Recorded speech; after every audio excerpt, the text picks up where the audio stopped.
자, 이제 지금 대충 스케치 봤는데 왜 이 지경이 되었나? 좀 복기를 해보자 이겁니다. 복기를요.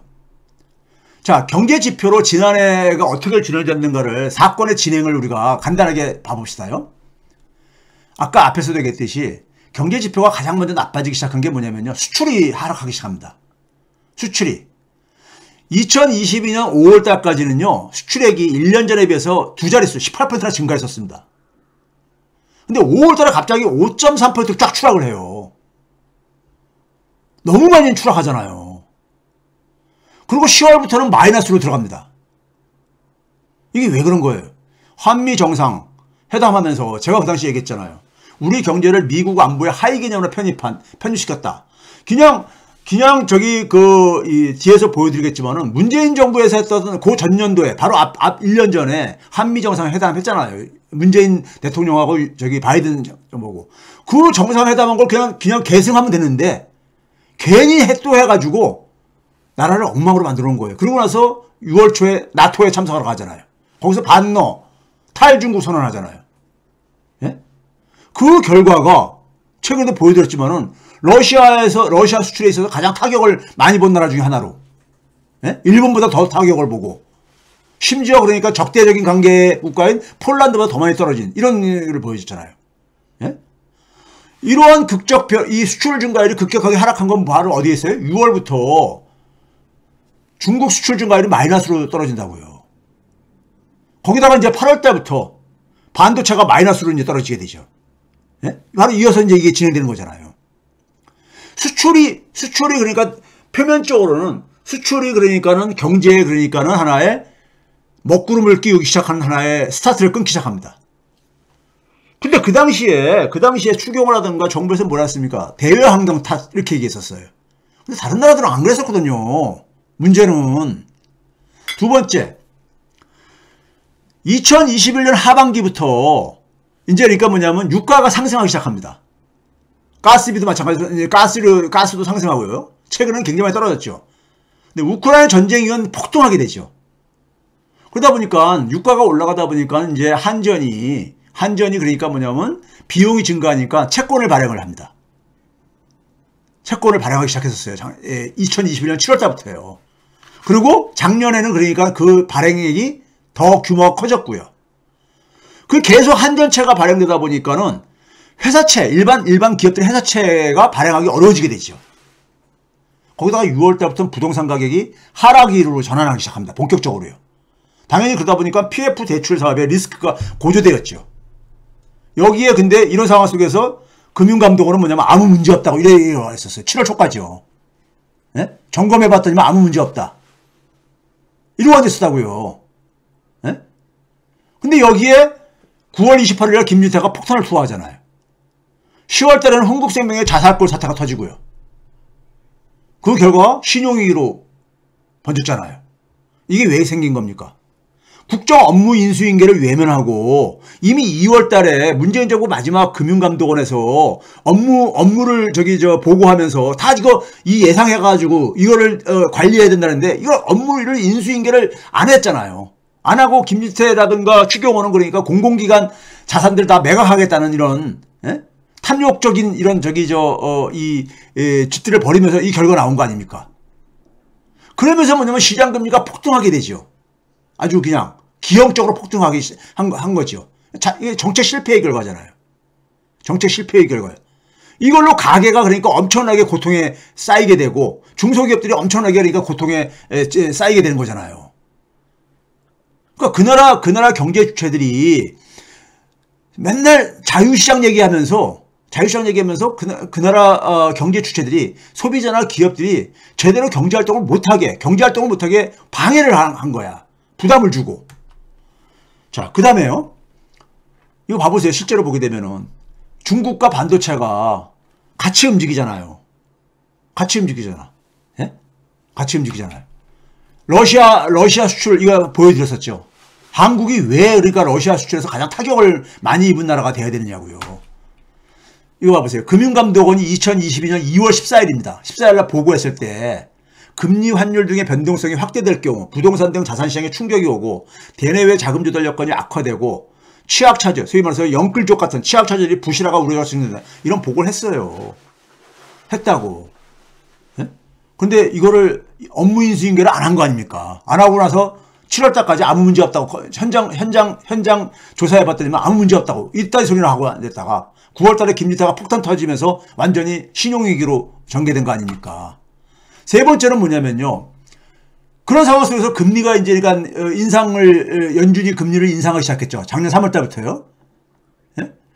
우리나라도 올리기 시작했지만 우리나라는 시장 금리가 그냥 기형적으로 더 빨리 뛰게 되죠. 신용위기가 돼버리니까요.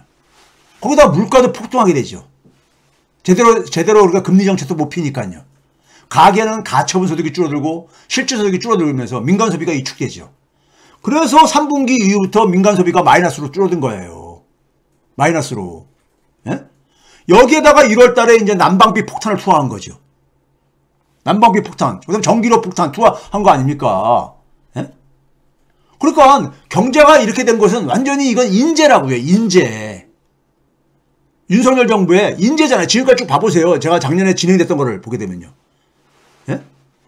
소매 판매액이 쭉 줄어들어요. 뒤에서 그 다음에 제조업이 구매자 관리 지수가 지금 작년 그러니까 이제 그 7월 이후부터 계속 떨어지고 있고 재고율 아까 얘기했던 거고요. 이 소매 판매액 봐보세요. 소매 판매액 보게 되면은 2021년 문재인 정부 사실상 마지막 해인 2021년 12월 달에 100을 기준으로 했을 때 얼마까지 떨어졌느냐? 얼마까지 떨어졌습니까? 93.7까지 떨어졌어요. 그러니까 6.3%가 떨어졌다는 얘기예요. 쫙 떨어지고 있잖아요. 제조업 재고율 작년 6월 달부터 재고율이 쫙 증가하고 있잖아요. 이건 인재입니다. 인재요.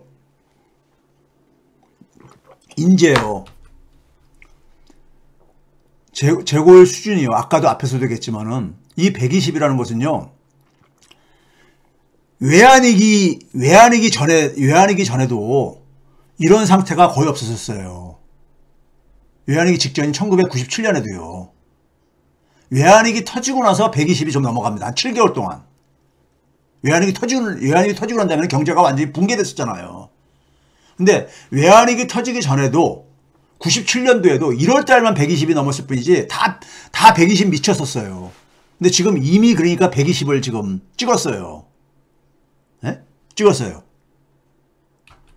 자, 네 번째는 뭡니까요? 지금 대한민국은요. 경제사령탑인 추경호가 맨날 대외환경 탓하다 보니까는 최근에 한 얘기 보게 되면은 반도체 경기가 회복되기 전에는 수출 회복 기대하기 어렵다. 이따 수준을 하고 앉았어요. 그러니까 결국 뭡니까? 제가 늘 쓰는 천수답 경제를 운영하고 있어요. 천수답이라는 게 뭐예요? 우리가 비가 그러니까 내려줘야지만이 농사를 지을 수 있는 이걸 천수답이라 하잖아요. 하늘 천자에다가 물 숫자 해가지고요. 하늘에서 물을 내려줘야지만이 농사 짓는 전답이요. 농사를 짓는 수 있는 것입니까? 천수답 경제 운용을 하고 앉아 있는 거야. 그럴 거면 못하러 그 자리에 앉아 있어. 할 일이 없는데. 해외 경기 좋아지게 되면 그 다음에 정부가 손 안 대도 어차피 이제 낮을 건데. 예? 이런 운용 상태 속에서 지난 2월 23일 날 무슨 일이 있었습니까? 제가 지적했었던 한미 정상회담 했을 때 제가 바로 지적했던 거죠. 한국의 경제와 기술을 그러니까 미국의 안보 개념의 하위 개념으로 편입시켰다. 그리고 지난 2월 23일 날 미국의 CSIS라고 예? 미국의 유명한 싱크탱크 있잖아요. 거기서 한국의 공직자들하고 미국의 그러니까 공직자와 전문가들 참여하는 한미 포럼을 갔는데 포럼의 타이틀이 뭐냐면요. 경제안보 포럼이야. 경제안보. 경제도 안보의 그러니까 관점에서 봐야 된다 이거죠. 이게 미국이 원하는 거잖아요. 미국이 원하는 거잖아. 경제안보 포럼이요. 미국 안보의 한국 경제를 그러니까는 거기다 편입시킨 것이 상징적으로 보여주는 게 이 포럼의 제목 아닙니까? 여기서 미 상무부의 산업안보 차관이 나와가지고 앨런 에스테베즈라고 나와가지고 삼성이 중국에서 생산하는 반도체에 대해서는 기술 상한선을 설정할 거다. 이게 무슨 얘기냐면 일정 기술 이상의 반도체는 생산하지 말라 이거야. 예? 그게 이제 말로는 이제 그러니까 중국에 그러니까 그것이 군사 기술로 군사 분야로 들어갈 수도 있고 그렇기 때문에. 그럼 무슨 얘기입니까? 다 허접한 반도체나 만들려는 얘기 아닙니까? 그거를 중국에서 중국 내에도 그러니까 반도체 기업들이 있는데 반도체 중국 기업들이 만들지 그거를 그러면 삼성이 그러니까 차별성이 뭐가 있어요 그럼요. 결국 중국의 삼성 그러니까 SK하이닉스 반도체 생산 설비들을 다 폐기하라는 얘기예요 사실상. 문 닫으라는 얘기죠. 그러고 나서 2월 24일 날 우리 뉴스로 많이 나왔던 얘기죠. 나오고 있는 얘기죠. 미국 정부가 반도체 보조금 지급 조건을 발표했어. 예? 국가안보를 미국의 국가안보를 최우선으로 한다. 예? 미국에 그러니까는 이 그 국방부에 제일 먼저 그러니까 납품하거라 이거잖아요. 중국 투자는 10년간 금지한다. 지급받은 보조금 중에서 초과 이익이 났을 때는 이걸 이제 정부하고 미국 정부하고 공유를 해라. 예? 그런데 지금 우리나라 정부는 뭡니까? 글로벌 반도체 경기 회복에다 목매고 있잖아요. 예? 근데 중국 수출 규제를 그러니까 우리나라 정부가 사정을 해가지고 미국 정부가 1년간 유예해줬어. 그게 올해 9월이면 끝나요. 올해 9월이면 끝난다고. 예? 근데 문제는 뭐냐면 중국에서 우리가 더 이상 그러니까 중국에서 반도체를 만들어가지고 중국에서 팔아먹지 못한다면은 한국 반도체가 예? 글로벌 반도체 경기가 회복되고 나면 회복된다고 해가지고 한국 반도체가 삼성전자가 SK하이닉스가 살아나겠냐고요. 이게 바로 뭐예요? 미국 제국의 관리 비용을 떠하는 탓으로 생긴 거 아닙니까? 예? 떠하는 탓으로 윤석열 정부가 나라를 이렇게 만들어 버렸어요. 1년도 안 돼가지고. 이게 바로 그겁니다. 위에 CSIS 그 홈페이지 가게 되면요. 2월 23일 날 이게 됐잖아요. 이코노미 시큐리티. 예? 경제 안보. 서울과 워싱턴의 관점. 예? 이걸 서로 가니까 이제 합의보는 게 아니라 이제 일방적으로 이제 그러니까 지시를 전달받기 위해서 그 한 거죠. 예? 블룸버그에서 그걸 이제 기사를 따가지고 뭐라고 했습니까요? 프로테크 캡. 기술에 그러니까 캡을 씌운다 이거죠. 그러니까요. 예? 중국에서 생산하는 한국의 그러니까 반도체 칩에 대해서는 그러니까는 일정 기술 이상의 반도체는 만들지 말라 이거죠. 그러니까요. 예? 그 다음에 아까 얘기했듯이 초과 수익 공유. 예? 이 얘기를 하고 있죠.